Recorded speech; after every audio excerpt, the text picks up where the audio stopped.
नमस्कार दोस्तों, मैं आर्यन शर्मा और आप लोग देख रहे हैं आर्यन ऑनलाइन क्लासेस। तो फ्रेंड्स, आज की इस वीडियो में हम लोग देखने वाले हैं कक्षा 10वीं के सामाजिक विज्ञान का इकोनॉमिक्स का पहला अध्याय चैप्टर 1 है। ठीक है मेरे भाई, ध्यान देना। चैप्टर 1 अर्थव्यवस्था एवं उनके विकास का इतिहास। अर्थव्यवस्था एवं इसके विकास का इतिहास को आज हम लोग पढ़ेंगे बिल्कुल आसान तरीका और आसान भाषा में। साथ ही हम आपको बता दें, इसमें जितने भी प्रश्न उत्तर हो, लघु उत्तरीय प्रश्न हो या दीर्घ उत्तरीय प्रश्न हो, बिल्कुल आप लोग को समझ में आ जाएगा। कहीं कोई दिक्कत ही नहीं, नोट करने का जरूरत नहीं है। बस वीडियो को देखो, सारा का सारा प्रश्न उत्तर समझ में आ जाएगा, कहीं कोई दिक्कत नहीं होगा। तो चलिए वीडियो को स्टार्ट करते। उससे पहले हम आपको एक चीज और बताते हैं। अगर इस वीडियो को अभी तक लाइक नहीं किए तो कोई दिक्कत नहीं, आगे कर देना, आप लोग भूल जाते हैं। ठीक है, वीडियो को लाइक कर देना और दोस्तों के साथ शेयर कर देना। और इसका अगला अध्याय आएगा, इसलिए चैनल को सब्सक्राइब करके ऑल पर कर देना। जैसे सब्सक्राइब करोगे ऑप्शन आएगा ऑल का, ऑल कर लेना। जैसे ही दूसरा पार्ट डालेंगे, मतलब दूसरा अध्याय डालेंगे, आप लोग को मिल जाएगा। आज जो है पहला अध्याय का संपूर्ण अध्याय में जो भी प्रश्न उत्तर होगा सभी को हम लोग क्लियर करने वाले, अपना भाषा में, बिल्कुल अपना भाषा में, देसी भाषा में समझाते हैं। ठीक है, आइए तो सबसे पहले लघु उत्तरीय प्रश्न को हम लोग कर लेते हैं बिल्कुल आसान तरीका से। देखिए, अर्थव्यवस्था किसे कहते हैं? अर्थव्यवस्था किसे कहते हैं अगर पूछ दिया जाए तो कैसे आंसर करना आप लोग को कि अर्थव्यवस्था उस तंत्र या ढांचा को कहते हैं जिसके तहत विभिन्न प्रकार की आर्थिक क्रियाएं की जाती है। अब आर्थिक क्रियाएं क्या होगी, ये चीज समझिए कि किसान कृषि से संबंधित कार्य करते हैं।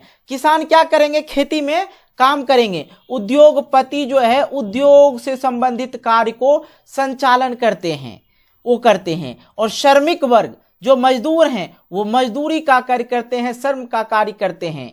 और जो शिक्षक हैं, शिक्षक वर्ग जो हैं विद्यार्थी को शिक्षा देने का कार्य करते हैं। वकील कोर्ट में बहस करते हैं। व्यापारी व्यापार करते हैं। परिवहन के माध्यम से परिवहन क्या हो गया? गाड़ी घोड़ा। ठीक है, गाड़ी घोड़ा जो गाड़ी वगैरह चलते रहता है, परिवहन के माध्यम से आदमी और सामान को एक स्थान से दूसरे स्थान पहुंचाया जाता है आदि। ये सभी क्या हो गया? आर्थिक क्रियाएं हो गया। समझ में बात आ गई? तो इन सभी को मिले जुले रूप को ही क्या कहते हैं? अर्थव्यवस्था कहते हैं। समझ में आ गया? कहीं कोई दिक्कत नहीं, बिल्कुल अपना भाषा में, एकदम देसी भाषा में आपको समझाने की कोशिश करें। ठीक है, आइए तो एक चीज और, अर्थव्यवस्था से लाभ क्या है? अगर इस तरह के प्रश्न पूछ दे तो लिखना है कि अर्थव्यवस्था से दो लाभ है। एक वो जो लोगों की आवश्यकता को पूर्ति होती है। अर्थव्यवस्था से दो लाभ होते हैं, एक वो जो लोगों की आवश्यकता को पूर्ति होती है तथा दूसरा जिसमें लोगों के रोजगार प्राप्त हो जाते हैं। बात समझ में? अर्थव्यवस्था में देखिए, पहले नंबर तो हमें चाहिए अभी खाना चाहिए। खाना के लिए हम जाएंगे बाजार, तो ये मेरी आवश्यकता पूर्ति होगी। ठीक है, लेकिन दूसरे लोगों को क्या होगा? रोजगार मिल जाएगा। अगर किसी गाड़ी से हम जाएंगे तो उनको तो दो वक्त की रोटी के लिए कुछ ना कुछ पैसा जमा हो जाएगा। उनको क्या मिल गया? रोजगार मिल गया। बात समझ में आ गई? कहीं कोई दिक्कत नहीं। आइए दूसरे प्रश्न को करते हैं। अब देखिए, मिश्रित अर्थव्यवस्था क्या होता है, ये भी समझना है। मिश्रित अर्थव्यवस्था क्या है तो समझना मेरे दोस्त कि मिश्रित अर्थव्यवस्था का अर्थ होता है मिली जुली अर्थव्यवस्था। मिश्रित मतलब सब मिला जुला के।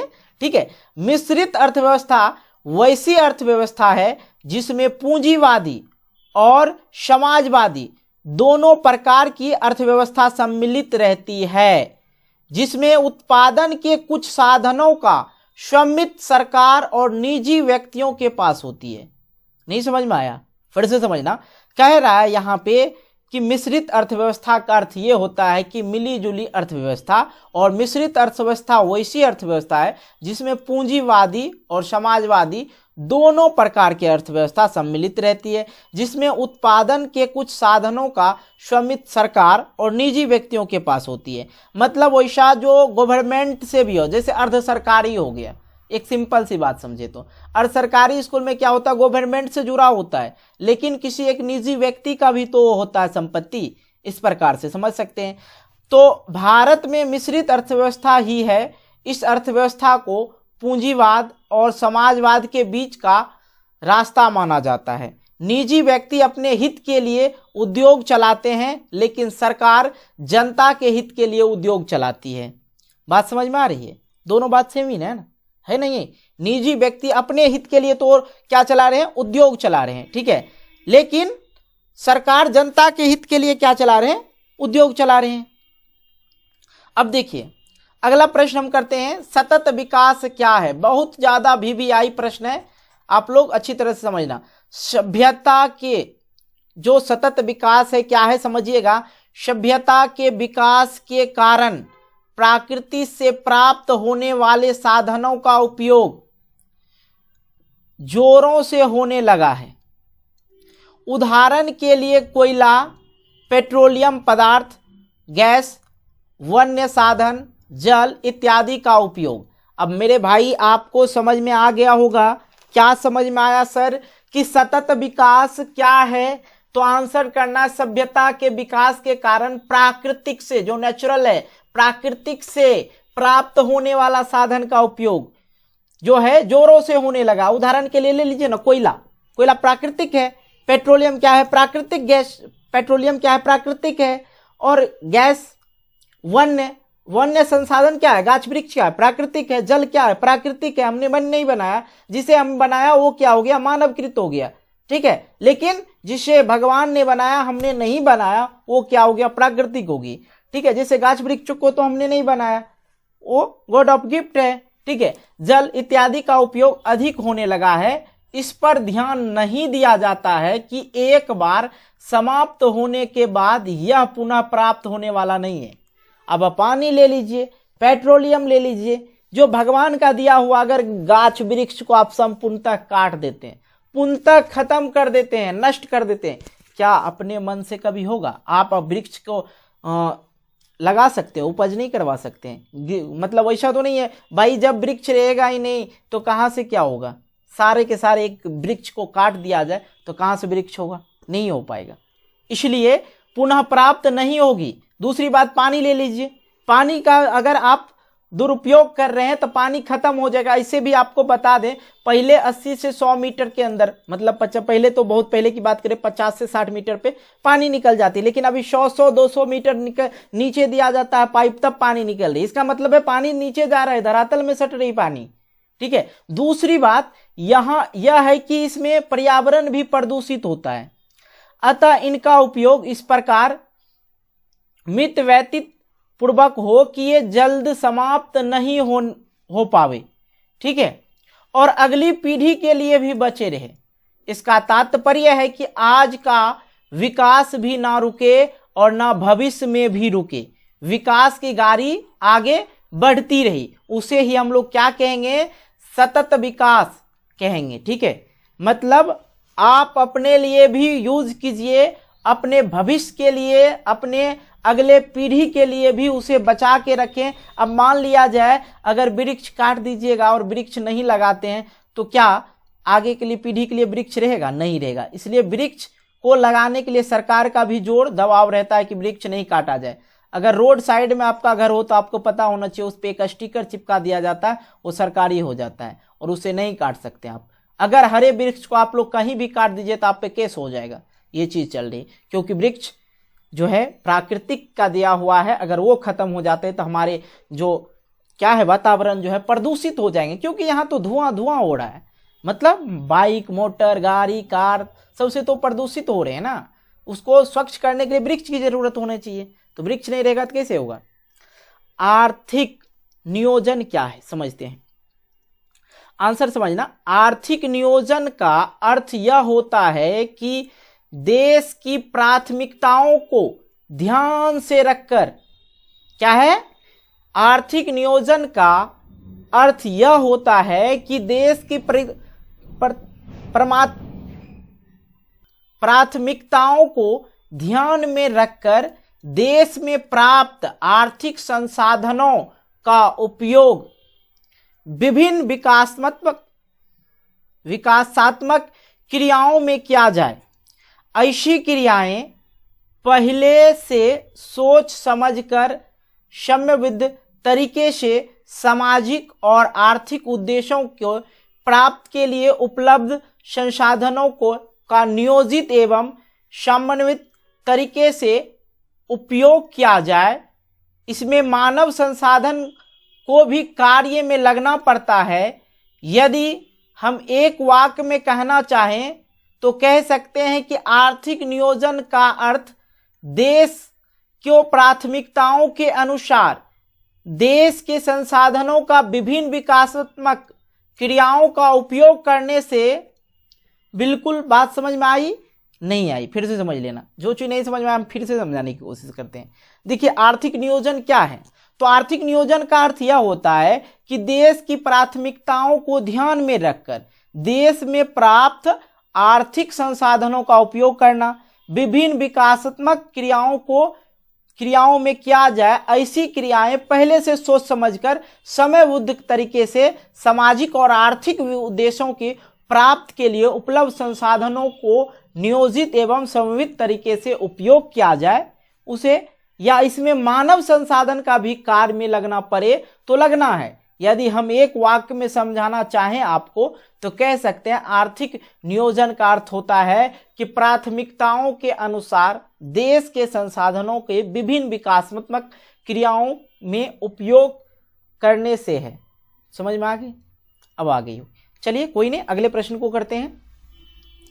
VVI प्रश्न है, मानव विकास रिपोर्ट क्या है?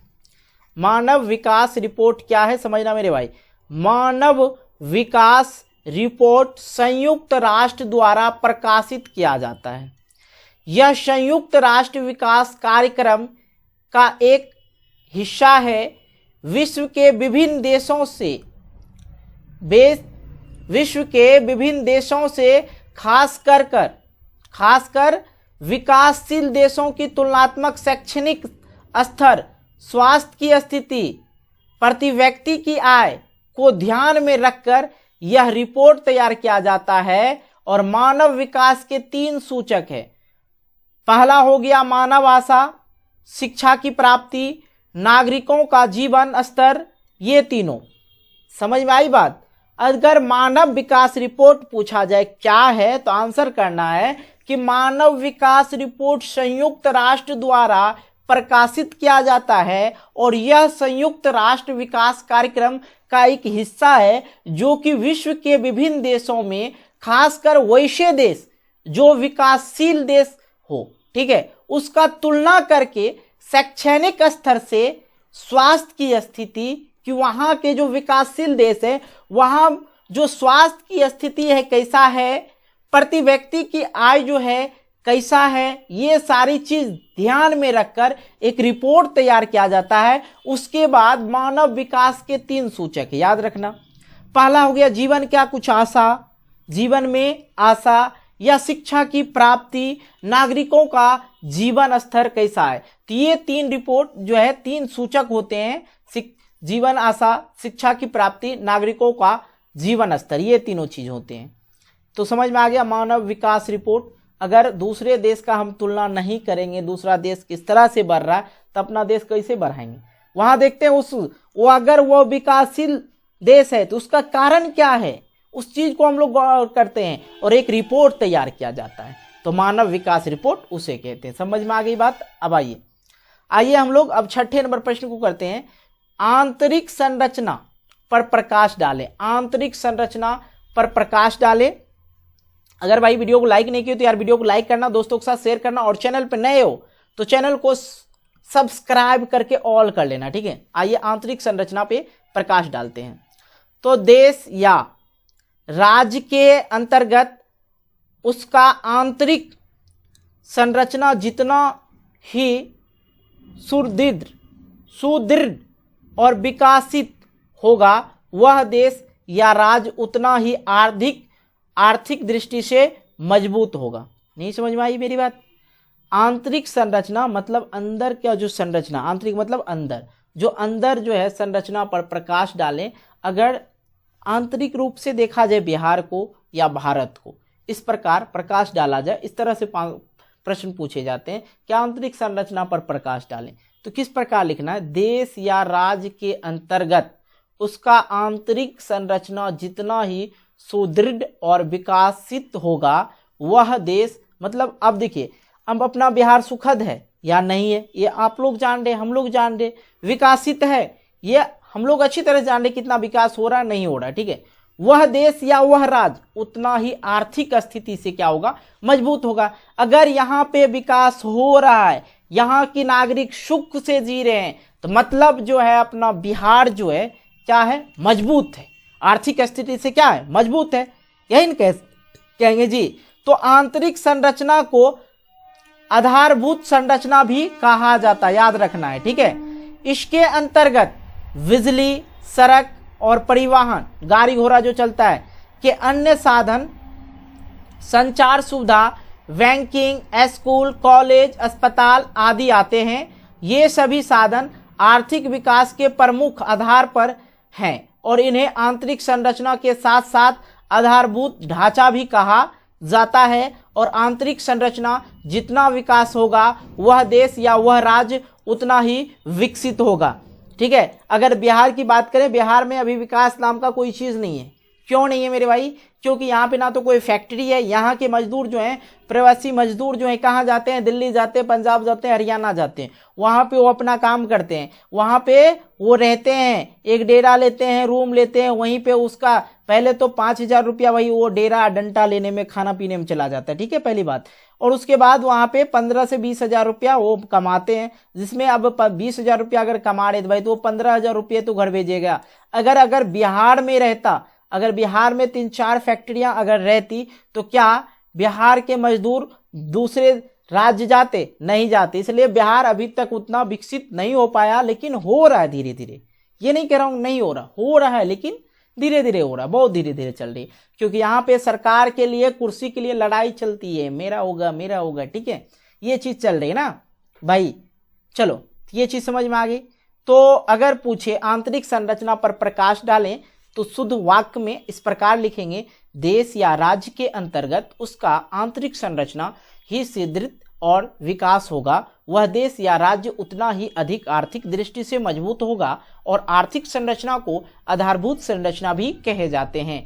इसके अंतर्गत बिजली, सड़क और परिवहन के अन्य साधन, संचार सुविधा, बैंकिंग, स्कूल, कॉलेज, अस्पताल आदि भी आते हैं। ये सभी साधन आर्थिक विकास के प्रमुख आधार हैं। इन्हें आंतरिक संरचना के साथ साथ आधारभूत ढांचा भी कहा जाता है। और आंतरिक संरचना जितना विकसित होगा, वह देश या राज्य उतना ही विकसित होगा। क्लियर हो गया? समझ में आ गई? बिल्कुल। तो भाई वीडियो को लाइक नहीं तो यार वीडियो को लाइक कर दो। अब हम लोग चलते हैं लॉन्ग प्रश्न पे, जिसे कहते हैं लॉन्ग टाइप क्वेश्चन, ठीक है।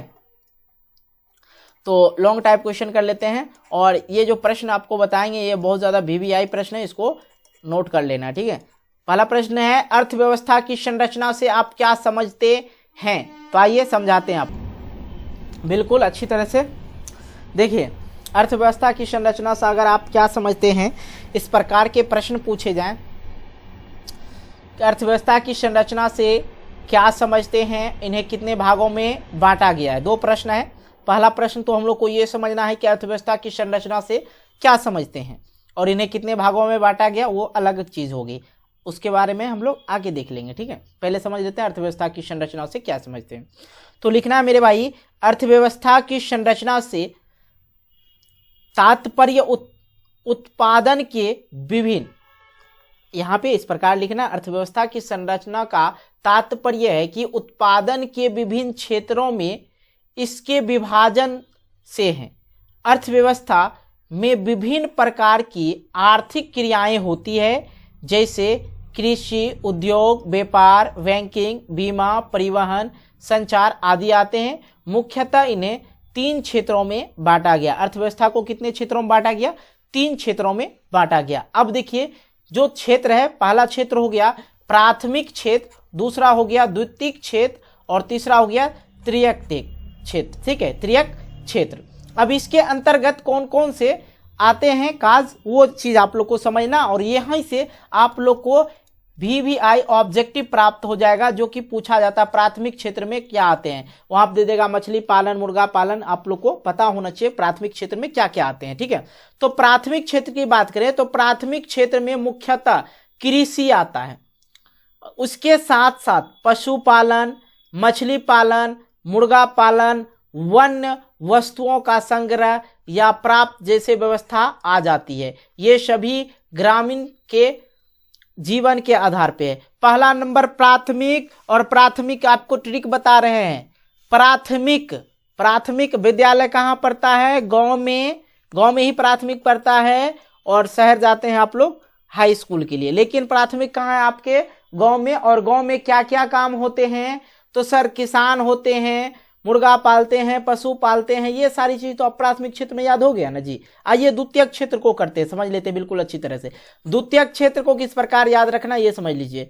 द्वितीयक क्षेत्र में खनिज संसाधनों को निकाला जाना, उनसे उपयोगी वस्तुओं का उत्पादन करना, पेट्रोलियम तेल तथा गैस निकालने के साथ ही बिजली के उत्पादन के काम भी आता है। और इस दृष्टि से द्वितीयक क्षेत्र को औद्योगिक क्षेत्र भी कहा जाता है। समझ में आ गई बातें? ठीक है। अब देखो भाई, द्वितीयक क्षेत्र के लिए आप लोग को क्या क्या आएगा? द्वितीयक क्षेत्र में खनिज संसाधनों को निकाला जाना और उनसे उपयोगी वस्तुओं का उत्पादन करना, पेट्रोलियम तेल गैस निकालने के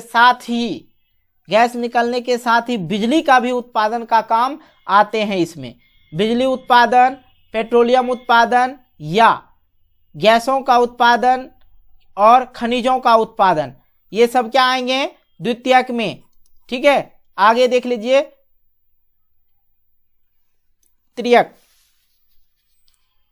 तृतीयक जो क्षेत्र होते हैं उसमें देखिए तृतीयक क्षेत्र की सेवा क्षेत्र कहलाते हैं। सेवा क्षेत्र को क्या कहते हैं? तृतीयक क्षेत्र कहते हैं, कारण कि बैंकिंग के काम, बीमा, परिवहन का साधन, व्यापार या नौकरी आदि सब तृतीयक क्षेत्र में ही आते हैं। और अध्यापक जो विद्यालय में पढ़ाते हैं वे भी सेवा क्षेत्र में आते हैं। बात समझ में आ गई? अगर मास्टर ना बने, प्रधानाध्यापक नहीं पढ़े, शिक्षक नहीं बने, तो मास्टर जो बच्चे का है कैसे शिक्षा होगा? नहीं होगा। तो वो सेवा कर रहे हैं। ठीक है, ऐसा मत समझना पैसा लेके पढ़ा रहे हैं। देखिए तृतीयक क्षेत्र में जो होते हैं, तृतीयक क्षेत्र को सेवा क्षेत्र भी कहते हैं। कारण है कि बैंकिंग, अगर हम लोग के गांव में बैंकिंग ना रहे तो पैसे कहाँ से निकालेंगे? तो इसलिए बैंकिंग भी क्या हो गया? सेवा क्षेत्र में हो गया। और जीवन बीमा या बीमा कहिए या परिवहन जो साधन होते हैं, गाड़ी वाला यहाँ से वहाँ लेके जाते हैं, वो सेवा कर रहे हैं। पैसा तो अपना खाना पीना के लिए पैसा ले रहे हैं ना भाई। अगर गाड़ी नहीं चलाए तो क्या होगा? हम लोग को पैदल यात्रा करना होगा। व्यापार या नौकरी, ये सभी क्या हैं? तृतीयक क्षेत्र में ही आते हैं। समझ में आ गई तीनों क्षेत्र? आइए अब हम लोग नेक्स्ट प्रश्न की ओर आते हैं। और ये भी प्रश्न जो है आप लोग के लिए VVI प्रश्न है। वीडियो को लाइक नहीं किए हो यार अभी तक, तो वीडियो को लाइक कर देना। ठीक है। आर्थिक विकास क्या है? आर्थिक विकास तथा आर्थिक वृद्धि में अंतर बतावे। समझना मेरे दोस्त, आर्थिक विकास का सर्वमान्य परिभाषा देना कठिन है। ठीक है, आर्थिक विकास का अगर सर्वमान्य परिभाषा देना कठिन है, लेकिन यह निश्चित है कि आर्थिक विकास आर्थिक नियोजन से ही हो पाता है। ठीक है। प्रोफेसर रोस्टोव का कहना है कि आर्थिक विकास एक और श्रम शक्ति में वृद्धि की दर है तथा दूसरी ओर जनसंख्या में वृद्धि के बीच का संबंध है। तात्पर्य यह है कि देश या राज्य में उपलब्ध संपूर्ण श्रम शक्ति का उपयोग में लाने योग्य नियोजन का आर्थिक विकास कह सकते हैं। क्या कह सकते हैं? आर्थिक विकास कह सकते हैं। अब देखो भाई, अभी तक बहुत सारे बच्चे को जो है नहीं समझ में आया होगा। इकोनॉमिक्स बहुत कम बच्चे समझ पाते हैं। थोड़ा सा अगर गौर करते हैं तो सारा का सारा चीज़ समझ में आ जाएगा। आर्थिक विकास का सर्वमान्य परिभाषा देना कठिन है, लेकिन अगर कहा जाए साफ शब्दों में कि यह निश्चित है कि आर्थिक विकास और आर्थिक नियोजन से ही हो पाता है। तो ये जो थे प्रोफेसर रोस्टोव का कहना था कि आर्थिक विकास एक और श्रम शक्ति है, श्रम शक्ति में मजदूरी का दर है। ठीक है, और दूसरी ओर जनसंख्या के वृद्धि के बीच का संबंध है। तात्पर्य यह है कि देश या राज्य में उपलब्ध संपूर्ण श्रम शक्ति का उपयोग में लाने योग्य नियोजन को आर्थिक विकास कहते हैं। अगर हम लोग बात करें आर्थिक विकास तथा आर्थिक समृद्धि के अंतर में, तो बिल्कुल समझना, आर्थिक विकास तथा आर्थिक वृद्धि के अंतर समझ आते हैं आप लोग को। दो चीज़ें यहाँ पे, एक है आर्थिक, यहाँ पे मैं कलर चेंज कर लेता हूँ थोड़ा सा तो मज़ा आएगा, ठीक है। यहाँ पे क्या है, आर्थिक विकास और आर्थिक वृद्धि, आर्थिक विकास और आर्थिक वृद्धि, ठीक है। आर्थिक विकास और आर्थिक वृद्धि में अंतर किसको कहते हैं, समझना। आर्थिक विकास तथा आर्थिक वृद्धि में कोई खास अंतर नहीं है, दोनों एक दूसरे के स्थान पर प्रयुक्त हो जाते हैं। इतना ही नहीं, एक आर्थिक प्रगति भी है जो इन दोनों के लिए व्यवहारित होता है। मतलब इन दोनों के लिए आर्थिक प्रगति का उपयोग कर सकते हैं। आर्थिक विकास कहिए तो मतलब विकास का मतलब क्या हो गया, किसी चीज नया चीज करना, मतलब अब्जॉर्ब करते रहना, नया चीज करते रहना, तो विकास हो गया, ठीक है। गांव में विकास होने का मतलब पहले से कुछ ना कुछ सुधार करना, तो विकास हो गया। अगर आर्थिक वृद्धि, तो आर्थिक विकास और वृद्धि मतलब क्या होना, जो है बढ़ाने जाना, ठीक है। गांव में रोड नहीं था, रोड बना दिए, सड़क नहीं था, सड़क बना दिए, क्या हो गया, मतलब गांव में कुछ ना कुछ तो वृद्धि हो रही। तो दोनों तो सामान्य वाक्य, अगर दोनों को अगर एक वर्ड बोला जाए तो हो जाता है क्या, आर्थिक। ये क्या हो जाता है, आर्थिक प्रगति, ठीक है, प्रगति भी कह सकते हैं, जो इन दोनों के लिए व्यवहारिक है। लेकिन यदि मेंडिसन ने जो बताया है उस पर हम ध्यान दें तो आर्थिक विकास तथा आर्थिक वृद्धि में थोड़ा अंतर दृष्टिगत होता है। क्या, उसके अनुसार, मतलब किसके अनुसार, इसके अनुसार, मेंडिसन के अनुसार, ठीक है। जब विकासशील देश में आय का स्तर बढ़ता है और संपूर्ण श्रम शक्ति का नियोजित कर लिया जाता है। बात समझ में आया, यहां से समझिए कि जब विकास देश में आय का स्तर बढ़ता है और संपूर्ण श्रम शक्ति का नियोजन कर लिया जाता है तो इसे आर्थिक विकास कहते हैं। वही विकसित देशों में बढ़ता हुआ आय का स्तर जो है क्या हो जाता है, आर्थिक वृद्धि कहलाता है। क्लियर हो गया। इस पे कलम को चेंज किया जाए क्योंकि उतनी अच्छी तरह से नहीं दिख पाते, थोड़ा सा मोटा कर लेते हैं, ठीक है, अब ठीक चलेगा। चलिए, तो फिर हम यहाँ पे अगर पेन ब्लैक है तो इसलिए हम रेड ले लेते हैं, ठीक है। चलिए, आप समझिए, आर्थिक विकास की माप कुछ सूचकों के द्वारा करें, ठीक है, समझिएगा। आर्थिक विकास का माप के कुछ सूचकांक है जो निम्नलिखित है। समझना मेरे भाई, प्रश्न है कि आर्थिक विकास की माप कुछ सूचकों के द्वारा करें, ठीक है, सूचकांकों के द्वारा करें। तो समझना मेरे भाई, आर्थिक विकास की माप के कुछ सूचकांक जो है निम्नलिखित है। क्या क्या सूचकांक है समझिएगा। राष्ट्रीय आय, प्रति व्यक्ति आय, मानव विकास सूचकांक, उपभोक्ता व्यय, और देखिए और समझिए। तो सबसे पहले हम लोग राष्ट्रीय आय के बारे में बिल्कुल अच्छी तरह से अध्ययन कर लेते हैं कि आर्थिक विकास का एक प्रमुख सूचकांक राष्ट्रीय आय है। किसी देश या राज्य में एक वर्ष के अंदर उत्पादित सभी वस्तुओं और सेवाओं के मुद्रा के रूप में मूल्य अंक कर उनके जोड़ा जाता है। उनको क्या किया जाता है, जोड़ा जाता है। नहीं समझ में आया, फिर से समझना मेरे भाई। देखिए, कुछ चीजें हैं जिसे डिटेल करना पड़ता है, ठीक है। देखिए, राष्ट्रीय आय क्या हो गया, आर्थिक विकास, ठीक है, का एक प्रमुख सूचकांक, ठीक है, सूचकांक राष्ट्रीय आय है। किसी देश या राज्य में एक वर्ष के अंदर उत्पादित सभी वस्तुओं और सेवाओं के मुद्रा के रूप में मूल्यांकन कर उनको जोड़ा जाता है और इसके योगफल को राष्ट्रीय आय कहते हैं। अब देखिए भारत में अगर पूरा आय जोड़ा जाए, चावल हो गया, गेहूं हो गया, गेहूं कितना दूसरे देश भेजे या बिका, ये सब चीज़, अगर सेब की बात करें, जो भी है फल फ्रूट जो अपने भारत में बनता है, तो इस सब को अगर दूसरे देश में भी भेजा जाता है तो राष्ट्रीय आय हो गया आप लोग का, ठीक है, वो क्या हो गया, राष्ट्रीय आय हो गया। इस प्रकार जिस देश या राज्य की राष्ट्रीय आय जितनी अधिक होती है वह देश या राज्य उतना ही अधिक विकसित माना जाता है, ठीक है, विकसित माना जाता है, सिंपल सी बात है। अब देखिए आगे समझ लीजिए, प्रति व्यक्ति आय, तो प्रति व्यक्ति आय मतलब आपका आय कितना है, ठीक है। आर्थिक विकास को मापने का एक सही सूचकांक प्रति व्यक्ति का आय भी है।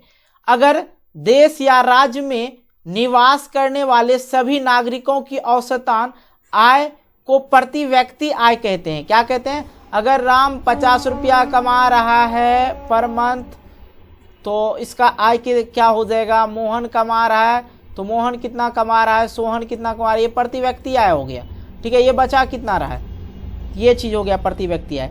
कुछ मौद्रिक आय भी कुल जनसंख्या से भाग दिया जाता है, जो भागफल आता है वही प्राप्त व्यक्ति आय माना जाता है, ठीक है। यहाँ पे जो है सिंपल सी बात है कि सभी नागरिकों का औसतन आय को उस निकाला जाता है और उसे ही प्रति व्यक्ति आय कहते हैं। अब कुछ जो है कुल मौद्रिक आय में कुल जनसंख्या से भाग दिया जाता है। नहीं समझ में आया? अब देखो भाई, पूरा बिहार का मान लो, पूरा बिहार में मान लो कि 100 रुपया कमाता है, पर व्यक्ति आय जो है 100 रुपया है। तो अब इसमें आदमी कितना है, तो कहेंगे सर 50 आदमी है, तो ये दोनों को भाग दिया जाता है, जो भागफल निकलता है वही आय हो जाता है, प्रति व्यक्ति आय हो गया, ठीक है। अब इसमें से 40 व्यक्ति कमाता है, 50 व्यक्ति में 10 व्यक्ति नहीं है कमाता है, लेकिन वो भी उसमें ज्वाइंट होगा, क्योंकि पूरे बिहार में मान लो, सपोज करना, मानना है, ठीक है, यहाँ पे पूरे बिहार में जो है बिहार की जनता 100 रुपया कमाती है, और उसमें बिहार में कितने आदमी हैं, तो कहेंगे मान लिया जाए, माने हैं, ठीक है, याद रखना, माने यहाँ पे 50 आदमी है। अब उसमें से 40 आदमी काहन कमाए, 30 आदमी काहन कमा लेता है 100 रुपया, लेकिन ये 50 आदमी से भाग देंगे तो 2 रुपया प्रति व्यक्ति आय हो गया इसका, ठीक है, वही प्रति व्यक्ति आय माना जाता है। समझ में आ गई बात? अब मानव विकास सूचकांक क्या है, इसके बारे में समझते हैं। मानव विकास सूचकांक क्या है? तो यह सूचकांक भी आर्थिक विकास की माप से ही सहायक होती है।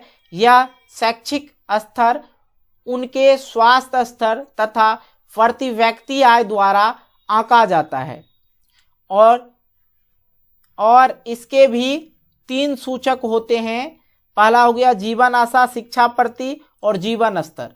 सबसे पहले ये समझ लेते हैं, चौथा क्या है, उपभोक्ता आय, ठीक है, उसके अंदर वाला जीवन आशा और शिक्षा प्राप्ति, जीवन स्तर, ये नहीं समझेंगे। तो यहाँ पे हमने क्या पढ़ा, मानव विकास सूचकांक। अब हम लोग पढ़ लेते हैं उपभोक्ता व्यय।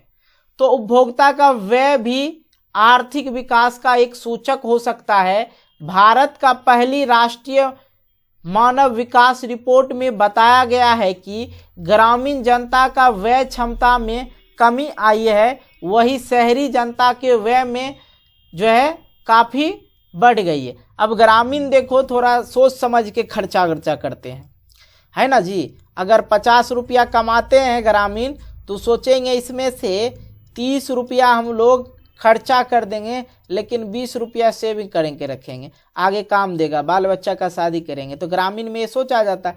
लेकिन जो शहरी इंसान होते हैं, अगर वो 30 रुपया काहे न कमाएगा, लेकिन वो चाहेगा कि और बिजनेस बढ़ाएं, व्यय करते रहता हमेशा, ठीक है, वो जितना कमाता उतना उड़ाना भी वो लोग जानते हैं अच्छी तरह से। तो आते हैं अब हम लोग चौथा नंबर, और बिहार से हैं, तो बिहार के आर्थिक पिछड़ापन के कारण को हम लोग समझ लेते हैं। बिहार के आर्थिक पिछड़ापन का कारण क्या है? अगर इस पे मैं बोलना स्टार्ट करूँ तो घंटा चला जाएगा, लेकिन ख़त्म नहीं होगा, क्योंकि हम लोग बिहार से हैं, बिहार को अच्छी तरह से भांप चुके हैं, ठीक है। तो बिहार के आर्थिक पिछड़ापन के निम्नलिखित कारण हैं। फिलहाल हम लोग किताब कॉपी पे ही चलेंगे जो हमने पढ़ा, ठीक है। तो मानव जनसंख्या में वृद्धि। अब देखो विकास का अब यहाँ पे सबसे पहला प्रश्न जो ये चीजें जो है विकास का आर्थिक पिछड़ेपन का जो मुख्य कारण है वो सारा चीज मैं आपको बताता हूँ।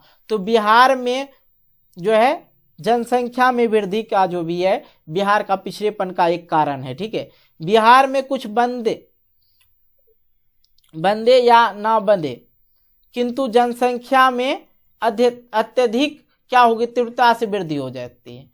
मतलब बिहार में कुछ बढ़े या ना बढ़े किंतु जनसंख्या में अत्यधिक तीव्रता मतलब तेजी से वृद्धि हो रही है। फलतः राज्य के साधन का एक बड़ा भाग इसके भरण पोषण में ही खत्म हो जाता है।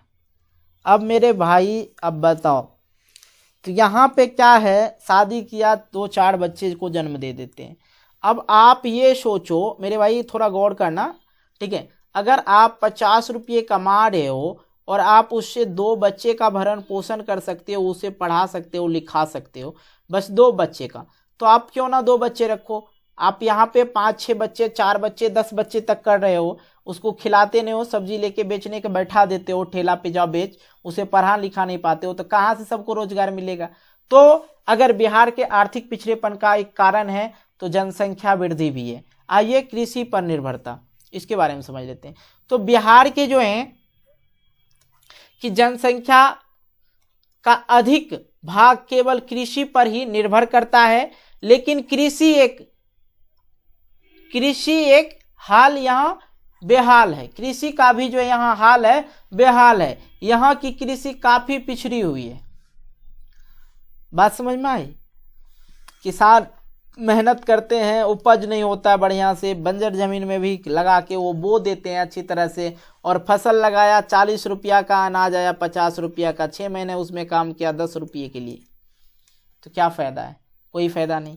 आधारभूत संरचना का अभाव, बिहार में सड़क, बिजली, सिंचाई इत्यादि आधारभूत संरचना का काफी अभाव है। यहाँ शिक्षा तथा स्वास्थ्य संबंधी सुविधाओं का भी अभाव है। अभी जहाँ पे आप लोग होंगे वहाँ पे शायद सुविधा होना चाहिए, बहुत जगह ऐसा है। बिहार के ही कोना कोना की मैं बात करूँ तो वहाँ पे अभी तक बिजली भी नहीं गया है, पानी भी नहीं गया है, विद्यालय भी अच्छी तरह से नहीं चलता है।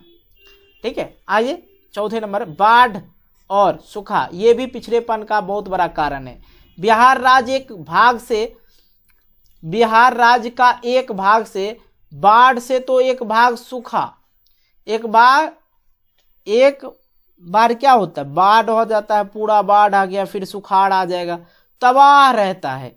इन दिनों के कारण शायद कोई वर्ष हो जिस वर्ष भरपूर कृषि फसल उपजी हो। ठीक है, बात समझ में आ रहा है? नहीं समझ में, यहाँ पे कुछ गड़बड़ आ गए बच्चे। अब देखिए, बाढ़ या सूखा क्षति, बिहार राज्य के एक भाग बाढ़ से तो एक भाग सुखाड़ से तबाह रहता है। ठीक है, इधर बाढ़ आ गया तो इधर सुखाड़ आ जाएगा, इधर सुखाड़ आ गया तो इधर बाढ़ आ जाएगा।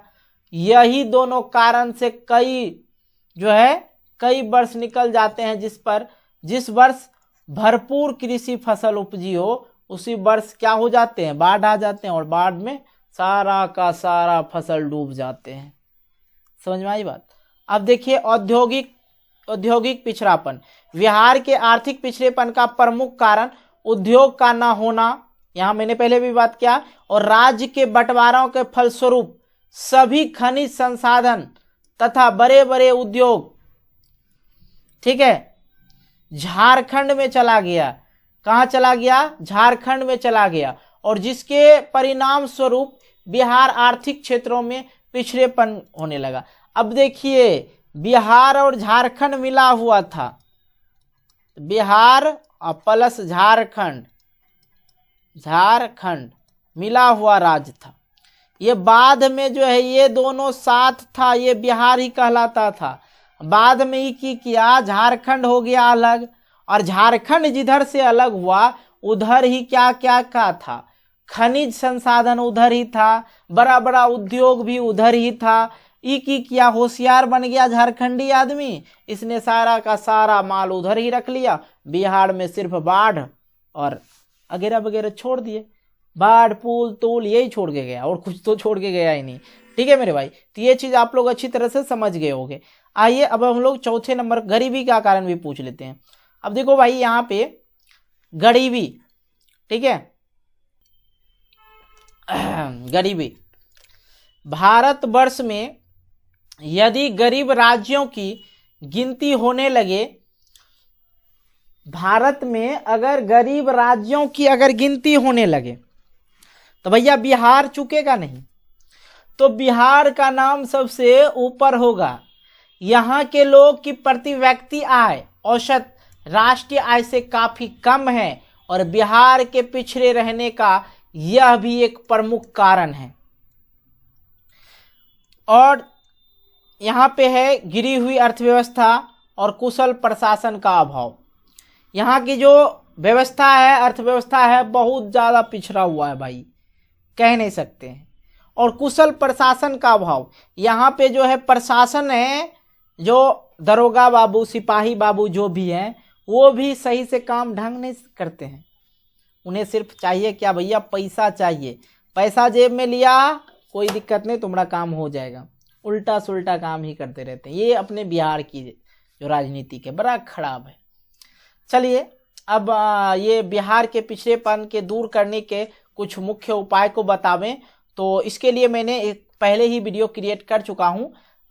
इसके बाद जस्ट यहाँ पे मैं एक वीडियो शो कर दूंगा, बिहार के पिछड़ेपन को दूर करने का उपाय को हम लोग यहाँ पे देख लेंगे, ठीक है। तो ये चैप्टर यहीं पे खत्म हो जाता है। क्वेश्चन आंसर पूरा का पूरा क्वेश्चन आंसर करवा ही दिया आप लोग का, कहीं कोई दिक्कत नहीं होगा।